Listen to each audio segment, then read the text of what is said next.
Hi, Wyeth. Welcome to World Building Secrets. How you doing? Good, thank you. I'm so happy you're here, finally. Okay, I have a first question for you, which is, what is the first video game you remember playing ever? Playing? Oh, Jesus. Playing, not creating. So I was an arcade junkie, like, in the mid 80s, early 80s. All my allowance. I would even do extra work to go to the arcade with quarters. Just dump all my money in 2 hours of just playing games. But probably one of the first games I would have played would have been for some, pretty primitive system like Commodore 64 or something like that. Okay. Boy, I can't even It's think a of what tough it would have been. Yeah, My first it was a questions have little bit gotten ago. tough a while ago. But you've been playing games for a very long time, started at an early my age. dad is a scientist, a research scientist, and Oh, he really? would bring back. Okay, I think I know what it is. Okay, let's hear it. So he used to take me to his office, and they had a computer room, and this is back when computers were, giant appliances, like bigger than a refrigerator. Yeah. And one of the things I used to do for money was he would write programs using punch cards. And if you've never heard of those were literally cards that had cut out holes in them that were the ones and zeros that made a computer program. And that's how you would make a program, is basically punching out these cards, and then you'd feed the cards into the computer. And so the computer room smelled like a mechanical shop, because there's all these whirring machines that need to be oiled, and it smelled like a motorcycle shop or something. And so my earliest memories were, he'd give me a stack of cards that was a program, and he'd pay me a penny per card to just like slide them into the computer, and then he'd run his program. Awesome. But in that era, one of the things he would let me do for fun is he would take me to one of the dumb terminals, and they're just these giant green screens, if you picture back to that era. And I would play a handful of games off of their VAX machines, and one of them was Snake, which was just like a little, you're essentially moving around characters, like ASCII characters. So I think, you'd move like a giant A around the screen, and then, the snake would be coming to get you. But yeah, games of those eras were probably, it's probably 5 or something at the time, 6 maybe. That's probably some of the first games I ever played. And that association of seeing my dad do that, although he's not primarily a programmer, it was one of the aspects of his jobs. That was some of my first experiences with the computer. Awesome. Is your dad a gamer too? Did he play at all? He is not. Not really. No, not at all. He's good for some cerebral games. Okay. Solitaire, Scrabble. And I once for Christmas gave him a Game Boy with Tetris, and he played that game till the buttons fell off. So, that's if you cool. pick the right thing, yes, but largely no. No. So how did your career in the gaming industry begin? What was your first job?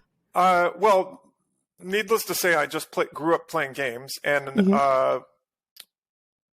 when I was probably 12 or 13, my dad I told him I wanted to learn to program, and he said, he gave me some challenge.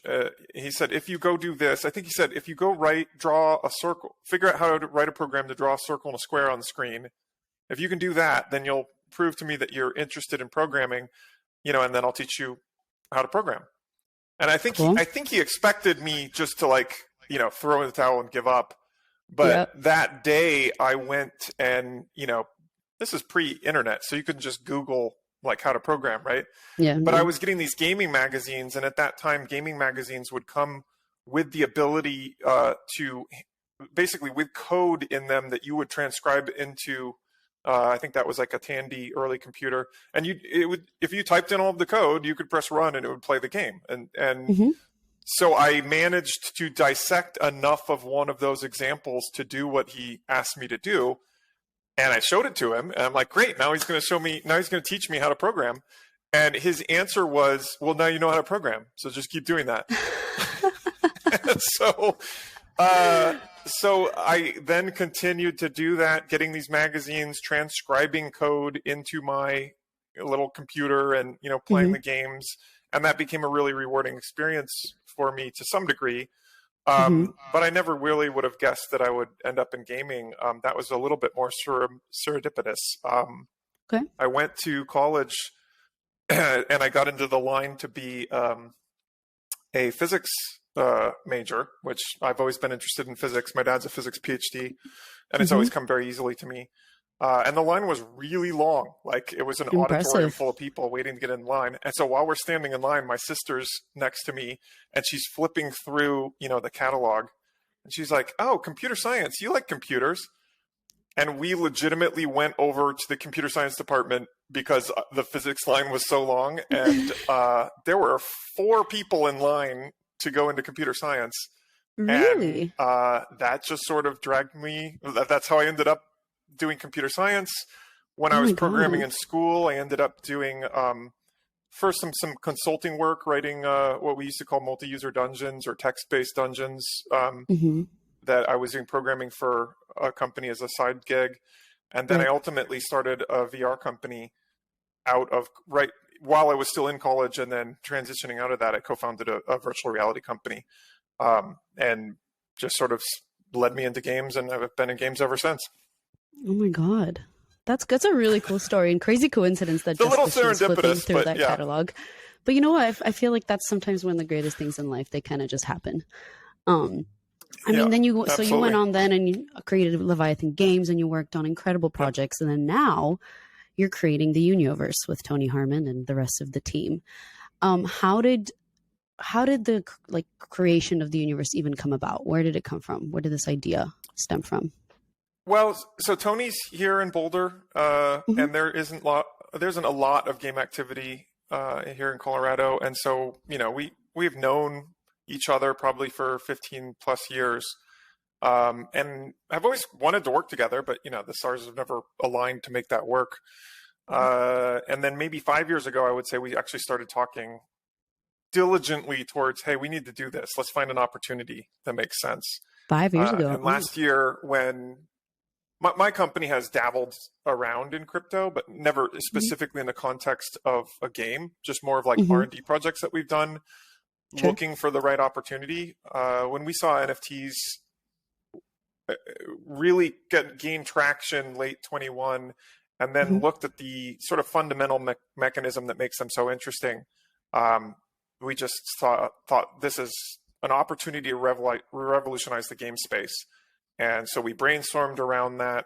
What could we do? How could we unlock the potential of NFTs and this ongoing creator revenue that then can potentially align the motivations and the value proposition between a player, a game developer, and a franchise owner in a way that really no other mechanism can. And that's how we sort of came up with the Universe first as a vehicle to improve the ecosystem of games. And really to fight back against some bad trends, freemium gaming and loot boxes and things like that have come up while our careers.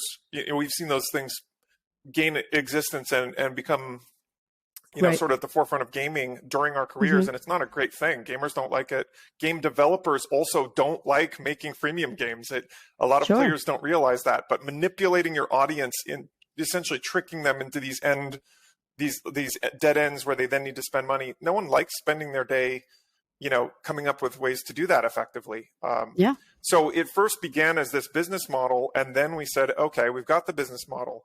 Now, how do we revolutionize franchises, and what should this franchise look like reimagined in this era? And one of the fundamentals of that was this idea of, if we went to a conventional game publisher or any project that we've done in the past, one of two things is true. Either it's an existing franchise like Pirates of the Caribbean or Spider-Man or, some of the franchises we worked with, in which case someone owns it and is, speculating and paying. Either they're the one speculating or a game publisher is speculating, but the franchise is owned by, a mega corporation. In the other end of things, let's say that the game developer is originating the franchise like Tony did and Dave did with Grand Theft Auto. you end up giving away that entire franchise in the process of making it, through multiple rounds of funding and revenue. And, you keep hitting these success metrics, but you also keep giving more and more of it away. And at the end of the day, a Disney or a Take-Two or an EA ends up owning the franchise. So with what we saw going on with NFTs, it is a crowdfunding mechanism with a lot of parallels to Kickstarter. And what we realized is, if we're going to give this franchise away, what if we just go all the way and we say, hey, this is going to be completely owned by the community? And what does that mean? And what does that look like? So some of the articles that you'll have seen up on our news blog is us working with our crypto lawyer, Ashbury. They're phenomenal, one of the top in the world. About they were just on Jump Pod as well. They were, yes. Yeah. One of my favorite Jump Pods. If you haven't watched that, honestly. Go watch it. Yep. That's a good one. And, it's us tackling as a group, what does it mean to give a franchise back to the community?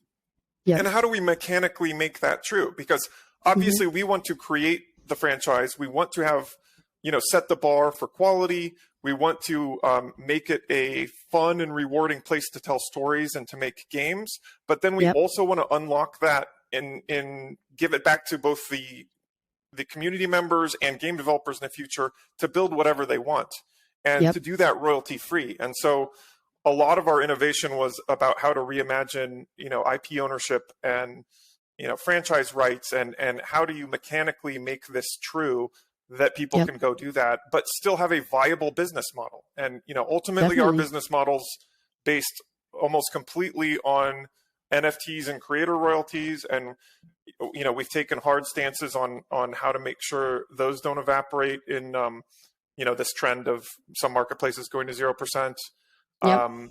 So that's the fundamental part of our business model, is NFTs that have increasing utility over time, where we're taking that creator revenue and we're diverting it back to additional content creation, and then also to funding games that exist in the universe. And then at the same time, letting additional creators and really the community at large make anything that they want, and to contribute, imagine contributing something to the Star Wars universe and being encouraged to do that, and to be able to then sell that thing royalty free. That's the vision that we're trying to pull off here.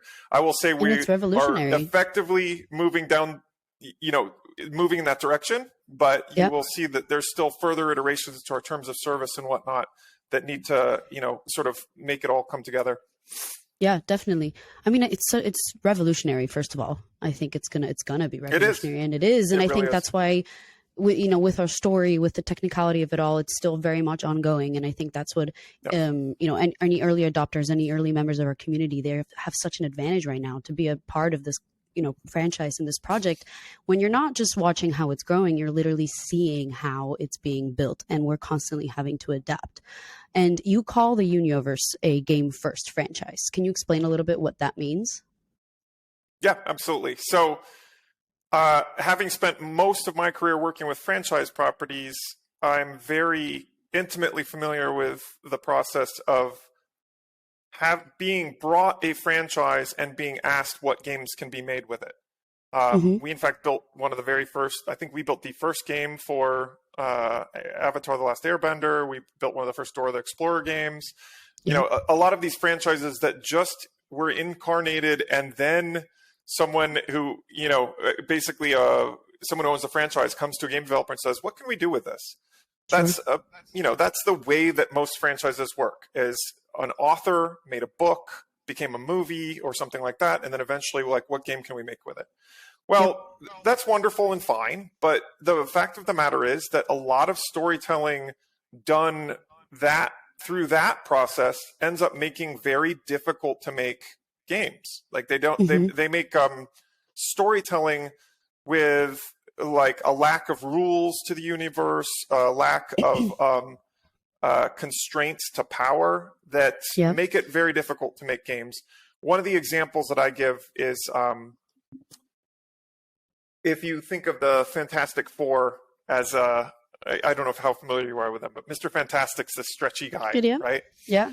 And it's part of the Marvel extended universe, whatever. The movies have been kind of hit and miss, or mostly misses in that. But so Mr. Fantastic is a nightmare for a game developer. He has sort of this malleable body that can kind of stretch and do anything. And, you know, it is mechanically would be very difficult to make a fun, rewarding game with him as one of the characters that's going on. Similarly, a character like Superman that seems amazing is actually a terrible thing to make a game around, because he's essentially indestructible. He can kind of do anything. And that, so how do you put, you know, the player playing as Superman in a, you know, threatened position? It's it's as difficult as it is to make compelling stories around him. So one of the things that we mean in terms of a game first franchise is, let's make a story, and beyond a story, let's make a epic universe that first and foremost says, well, what does it need? What's going to make it really easy and fun and rewarding for there to be games in this universe? And part of that goes to putting some rules in place about the nature of superpowers, or however you want to talk about that. So, for example, in the universe, there's no magic. Nobody can just, you know, invent or like pull a rabbit out of their hat. Not to say that there couldn't be something like our, you know, that was gamer friendly, that did let you do that. But, you know, it's one of our compromises. We put some fences around things, and we said, hey, the storytellers can tell all sorts of stories, but let's not just have the, you know, like these infinitely powerful characters. Let's not have magic as a concept. And so starting and defining what those rules and parameters are, what the fences are around, you know, the intellectual property, and making those always friendly to building game development makes it the game first property, or game first franchise, right? So it will always be very easy for games to be made inside of our universe. I'll give it like one more example. One of the storytellers that we were working with, because we have, you know, 15 plus great authors that are all writing inside of this. Someone proposed that there was a centaur-like alien race. I think they actually had 6 legs and 2 arms, right? Okay. And I pushed back on that, because I said, look, if this becomes a major character or major race inside of our storytelling, you've created something that's just difficult to put on the screen for game developers. You know, it's as silly as more appendages is just harder to do, just to get something to mechanically walk around, let alone, you know, you start thinking of the logistics of like, well, how do doors work and what do beds look like? And, you know, so we just sort of nudged them to slightly reimagine that. And that wasn't, you know, the number of appendages and how complex it was just an interesting idea. It wasn't required to tell the story they wanted to tell. So we put that back in the bounds of something that we could actually build and make, you know, and again, that was very friendly to future games that would come. And it was, you know, there was no concern about nudging that in the right direction. And so everyone's happy, right? So that's what we mean by a game first franchise, something that's very fun and rewarding and easy to build games in. Yeah, it's extremely impressive just how extensive your guys' thought process is. And I think it's because, you know, you guys have experience, but I think you also really care about game developers and this, the issues that, you know, you just mentioned and that have been happening and are very consistent in the gaming industry. So I was wondering if you could tell me, you know, what are some of the frustrations with work when it comes to working with major licenses, and how you're trying to solve this issue between gamers and game developers? Yeah, you're right. We're ultimately, if we can make game developers' lives easier, there will be more games. And if there are more games, we drive more value to the players and to the franchise and the ecosystem that ultimately the players and the community own. So we're just trying to set up the right premise from the beginning to then just, you know, I just think of this like shooting an arrow off, right? Like we set up the right trajectory, it will just go and go and go. We've talked about making the first 3 Universe games just as, you know, example products that we give back to the community, proving that it's all there and also substantiating the beginnings of the storytelling and the quality of the franchise. What we hope to leave game developers with is an effortless place to build games. So what does that include?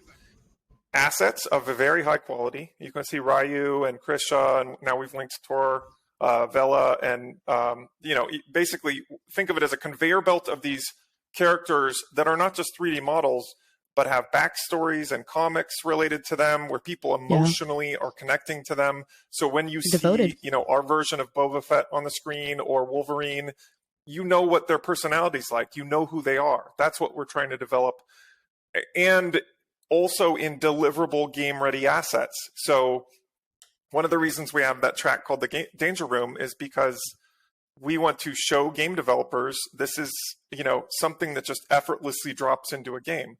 That doesn't really exist in the franchise world right now. If we want to go make a South Park game, we've got to start modeling Cartman from scratch. I just rolled off of a 2-year project working on WWE, and every one of those major wrestlers was being remodeled from scratch.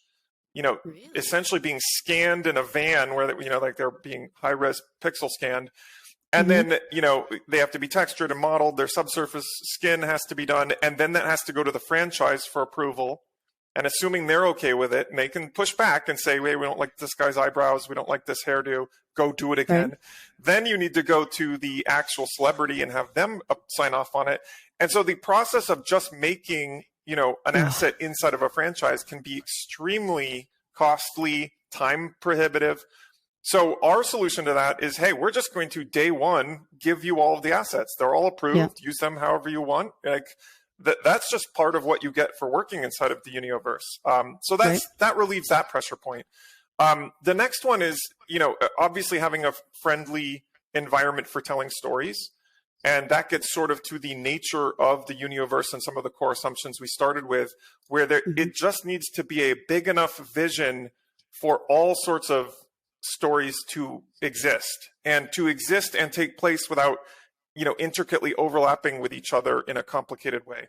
And so we'll touch upon that later, but that's, solving that problem, letting people have a place to tell a story is really important. And then there's also when you look at game developers and their pain points, two big ones are, where am I getting my audience? Well, we are developing the audience up front for you. And again, by the time we have our second, third game come out, we'll hand you the audience, right? So you make a game, we'll make sure the audience is already there. And then the last thing is a way to monetize. And that gets back to what I was talking about with the painful practices of coming up with loot boxes and, what do you sell and how do you sell it? And how much of your staff are you devoting to figuring out how to sell that? Our solution, or at least our contribution to solving that problem, is through this redirection of our half of our revenue to what we call our game developer fund. That will be used both to give some developers seed funding, but then also based on, if you have a game and there's nothing for sale for it, but you are entertaining our audience, we will pay per monthly active user for entertaining our audience. And that's another one of those things that just doesn't exist. The closest thing to it might be, you can see how so many games exist off of ad revenue, and you get to play 2 levels in a game and then you have to watch 30 seconds of video ads, right? That's a developer desperately trying to figure out how to make money. Our aspiration is, here are the assets, go make a game very quick and easy. And if there are people in our audience are having fun and are playing your game, we'll just write you a check. So again, it's trying to relieve that pressure point of, the game developer desperately trying to figure out where they're going to make money and how they're going to trick, users into paying something in a freemium loop. On top of that, if they happen to make a game, and they want to sell it for, $19 on Steam, or they want to have a monthly subscription or a season subscription, anything that they do in that capacity, they don't owe us a penny. That's all, that revenue all goes straight back to them. So we're trying to make it just effortless for the game developer to jump on board. Definitely. How do you think Web3 fits into making it effortless as well as ownership? Well, to the extent we're Web3,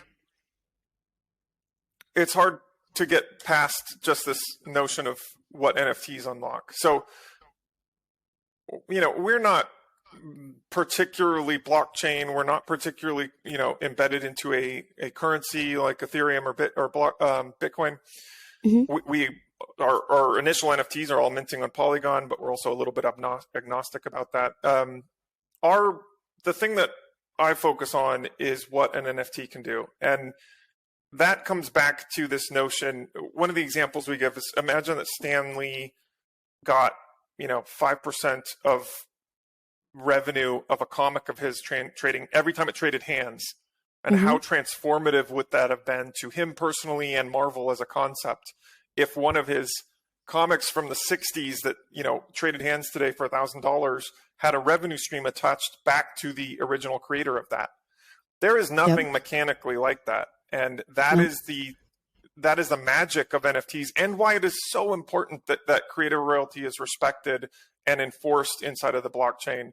And one of the reasons why our smart contract has tools to do that.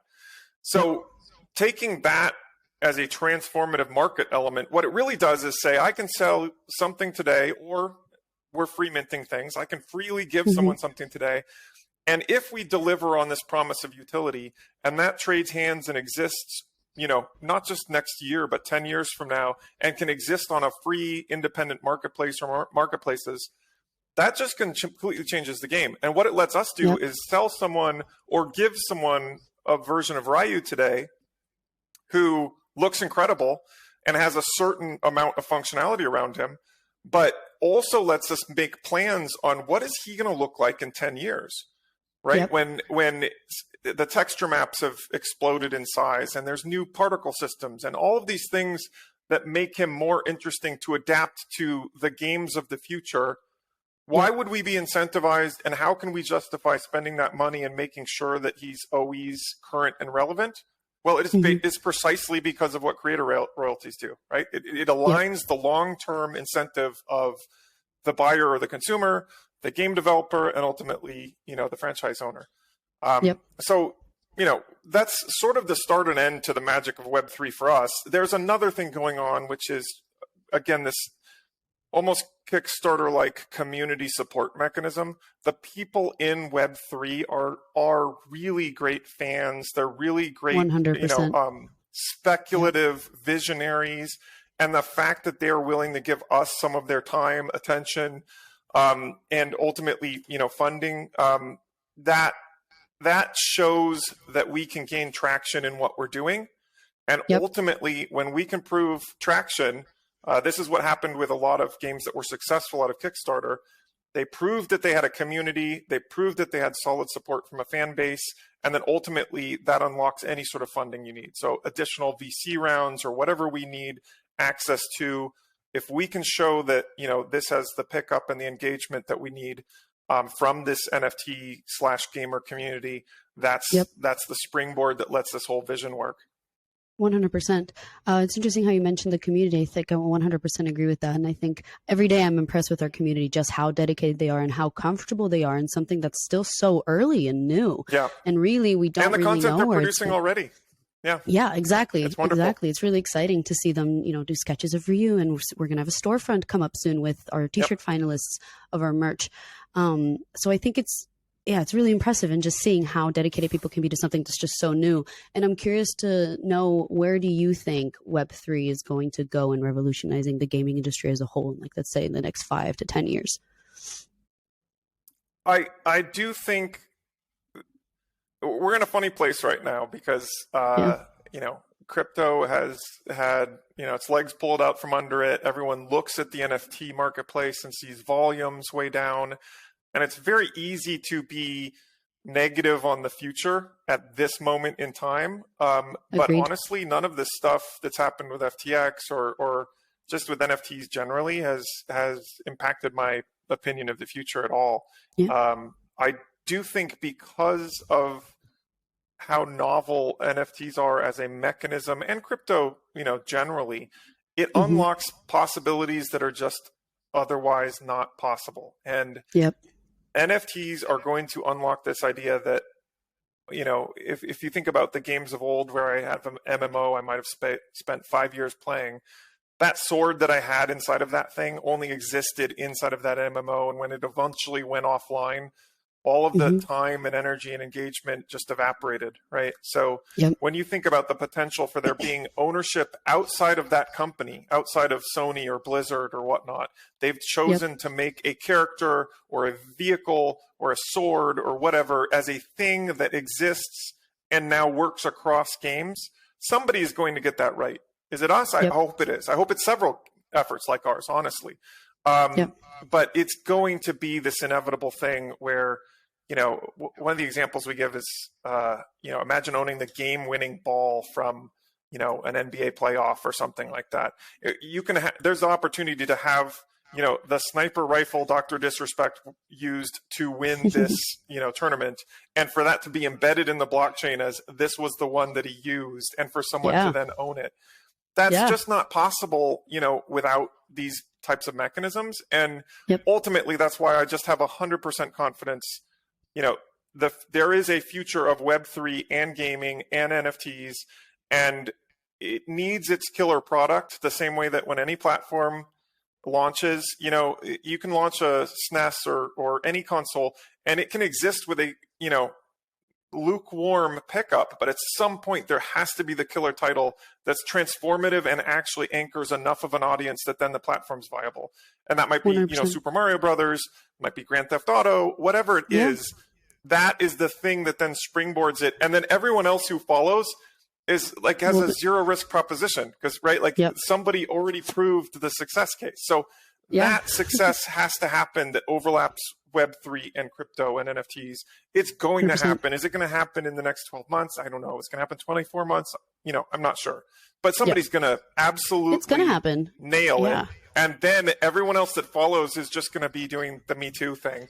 And for sure, you know, the 3 billion gamers out there who have never, you know, don't own crypto, don't know what an NFT is, they're just going to download a game they want to play and start playing it, and it's just going to happen to have crypto in it, right? It's not going to be I'm choosing to play crypto games. It's going to be, here's the next game that, you know, is on my playlist. It happens to use NFTs. I don't care. It's just a fun game, and all my friends are playing it. Yeah. Also, anything that's new and so revolutionary is always easy to feel intimidated by. I mean, there's so many people when Web 2 was coming around, how many people didn't want to hop on that, right? But I think with Web 3 in particular, I think it applies the most specifically to the entertainment industry, because there's just so many inherent issues to solve, primarily around ownership. I mean, you're going to see in music as well. Songwriters, producers, royalties. I mean, it's exactly what needs to be solved. And this is almost the perfect solution if it has a great success story, right? And I think that introducing ownership like that is the best. And me and Brian joke about this a lot when we're collecting our collectibles, saying like, what if we keep the hold of these for like the next 15 years? And we're like estimating and guessing. I hope you do. Can be worth. We do. So speaking of which, can you, for anyone, you know, we're gaining new members every day, which is amazing. Can you tell us a little bit about the Universe collectibles and what exactly is their purpose and how can you be involved with them? Yeah, absolutely. So as game developers, you know, we think of things through the lens of entertainment and engagement and reward loops. And, you know, so when we thought, how do we as a game first company approach NFTs and community building and that sort of thing, we looked at it through gamifying and making it a fun and rewarding experience. So what we are doing with our collectibles is saying to our audience, if you give us your time and attention, then we will give you these NFTs where they're completely free. We're paying the gas on them. And so they're really a reward mechanism for you paying attention to what we're doing. Mechanically, what that really means is follow us on Twitter, and you will see a link that we drop every couple of days that says, come and get one of our collectibles. There's short windows where you need to participate. There's an infinite allocation of them, but the actual time you can collect them is limited. And then by collecting those, you get not only a cute piece of storytelling, they're almost like encyclopedia entries into defining the universe, and they'll never be minted again. So when you collect one, that's the only time that it will ever be available. And then by holding those, we generate protons, which are the energy crystals of the universe, which is really just a point system. And ultimately, you'll be able to spend those points to buy a copy of Ryu or all of the other characters that we're developing. So it's a way for us to make it fun and interesting and rewarding to participate by following and paying attention to what we're doing. And ultimately for us to drive a whole bunch of free content and ownership back to the community that's supporting us. Definitely. Exactly. We're about to, speaking of Ryu, because we're about to enter the new phase. I think we almost have, we've teased it. Who is Ryu to you, and how, and what purpose will he serve within the universe? That's interesting. So we are building character hero games, right? So when there's an article Chris and I wrote about, why the universe is not a metaverse. And that's an interesting way to look at this problem, because in a metaverse, you are you, and you're picking how you want to represent yourself, right? So It might be that you represent yourself as a bunny or a flying angel or whatever, but it's about you in that story. That is not what the universe is. The universe is about you owning a character and a hero, like Wolverine or Darth Vader or Harry Potter, someone that you emotionally connect to, but you realize it's a hero character, and you aspirationally want to be that character in these different games. So the games that parallels are, like Apex Legends or Overwatch or a bunch of, these first-person shooter games where you take on a hero persona. That's what I would parallel that to. So Ryu is one of the, most badass alien hunters. His backstory is fascinating. I don't think we've leaked out too much of it yet. I will say there was this original race that took over Creator Tech that maybe we can talk about. But there was an original race, 5 races, and one of the 5 races was Ryu's race, and he is sort of the last living entity from that race that's over 1 million years old. And he is, lethal hand-to-hand fighter. He's just really aspirationally one of the things that you'd want to be inside of a whole bunch of different games. And so we thought he was going to be one of the first things we should say is, see this guy, here's his backstory, here's who he is, don't you want to play him in a game? And then the next character that you'll see follow is Krisha, and she's actually human. She's an assassin, like infiltrator type of person. Another archetypical thing that you could see existing in a whole bunch of different games. And then when you learn about her and then the following characters, what you'll see is a bunch of personas that you would want to play that aren't fully superheroes per se. Maybe more of a parallel with like G.I. Joes or action heroes of a variety of different types of action heroes. But ultimately, they're aspirational heroes whose personas you want to take on. And when you buy a copy or when you get a copy of Ryu, he is both distinct in that he looks like all the other Ryus, but yours is unique in some way.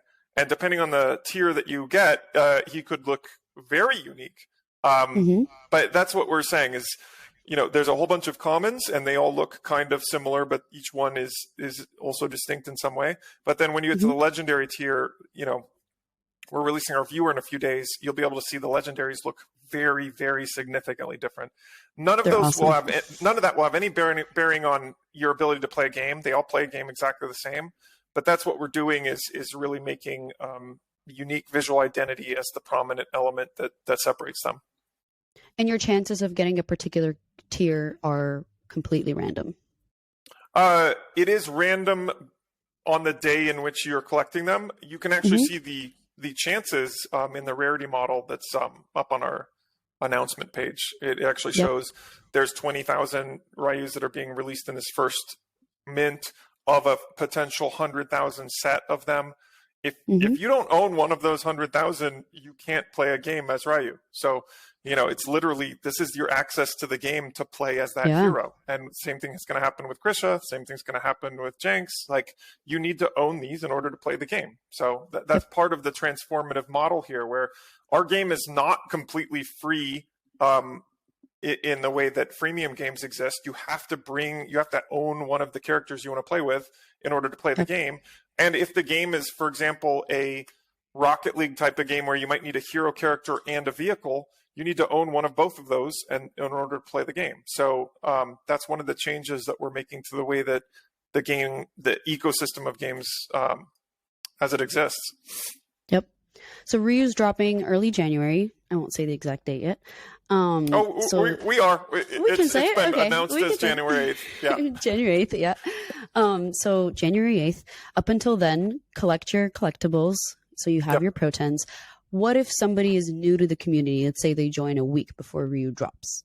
what are their chances of being able to acquire enough protons to be able to acquire practically Ryu? speaking, you would not be able to get enough protons to get a Ryu, but that doesn't really matter because this is just the first 20,000 of them, right? Mm-hmm. There's going to be a set of 100,000 of them, so you can imagine there's more drops. Like ultimately, we're making a system for millions of gamers, so there's going to be more drops. You're just coming in after the first iteration of the first character minted, right? But you'll immediately be able to start gaining the protons to earn the Krisha when she launches, and the Jinx when he launches, and then the next mint of Ryu when that launches. So there is no point where it is too late to start participating. And that was very specifically thought about, right? Like we don't want any penalty for someone coming late. We're still thinking about people showing up 3 years from now, right? Definitely. Most of our audience will show up the day, that our first game drops, and that's fine. Mm-hmm. So yeah, you're never too late. It is just a constant, reward for your participation. So start participating as soon as you find out about it. Go collect your collectibles. Yeah. So speaking of, I guess, almost the future in 3 years from now, where do you see the universe in 5 years?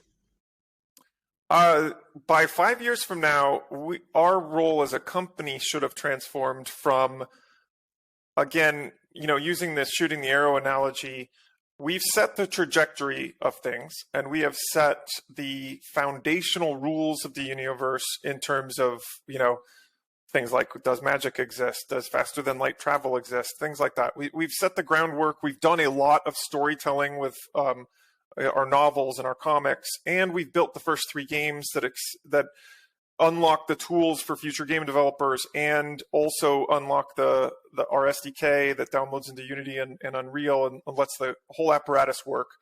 At that point, we really want to now be pushing our community of game developers and the community broader to be the ones creating the content, even to the point where fans are now building comic books and selling them, or building digital shorts on YouTube and monetizing those. We should be our role should now be building more content inside of the universe in terms of spaceships and characters and the building blocks, but then letting the community being the ones that are building the games, that are building all of the content, and we're just playing a supporting role and an enabling role in doing that. And then beyond that, it also becomes our responsibility to sign deals with Netflix or Amazon, or do those things that transformatively drive awareness and value to the franchise by having limited run anime or that type of thing. So and then taking all of that content and again putting it on the web page like we have on our assets page right now. Download these assets and do whatever you want with them. Like so when we go out and we get music or we get texture maps, we're trying to make sure all of those rights are free and clear so that we can then give them back to the community and the community can do anything that they want with them. 100%. When we first started this podcast, it was exactly there's 2 reasons. 1, to educate people on exactly what's happening within the universe, and 2, to really give them advice and lessons to be able to go and create and really start building their own world within ours and their own. If it's not within ours, it's to use ours as inspiration, right? So I like to ask as the last question, what is your world building secret? That could be advice, that could be a lesson, anything that will help our community learn how to, or take it into their heart and see, okay, this is what I learned from Wyeth, and I can go and actually create. So Wyeth, what is your world building secret? Wow. I think what I would say is we welcome all contributors, right? So you could be an aspiring game developer, but you could also be an aspiring artist, an aspiring writer, musician, anything that you want can exist inside of what we're doing. In terms of storytelling in specific, we haven't released quite enough of the nuts and bolts mechanically for someone to write inside of that. But I was just talking to Brent last week about how we could release enough information so that then we could have a contest like invent a world inside of the universe and pitch it to Brent live with some finalists talking about it. And, so you'll see us reaching out to the community, giving them both the tools and the awareness of what they need, and then challenging them to actually make something. And the dry run of this was the t-shirt challenge, where we just said, hey, take some of our art, rework it. But that's really just the experiment, and our vision for that, it goes in all of these different directions, where we really just reach out to the community and encourage them to participate in the ways that they want to. So whether it is writing a story or us showing our sixth hero, who we haven't named yet, we're going to have some concept art around him, and we're going to challenge our community to come up with his backstory. So I would say put a pin in that, but wait, and you will see us challenge different groups and interests to actually participate, and it will become very obvious how to then engage and be part of the world building that we're doing. Amazing. Thank you so much for coming and finding the time. Hope to have you back on soon. Thank you, Wyeth. Appreciate it. Wonderful. Thank you.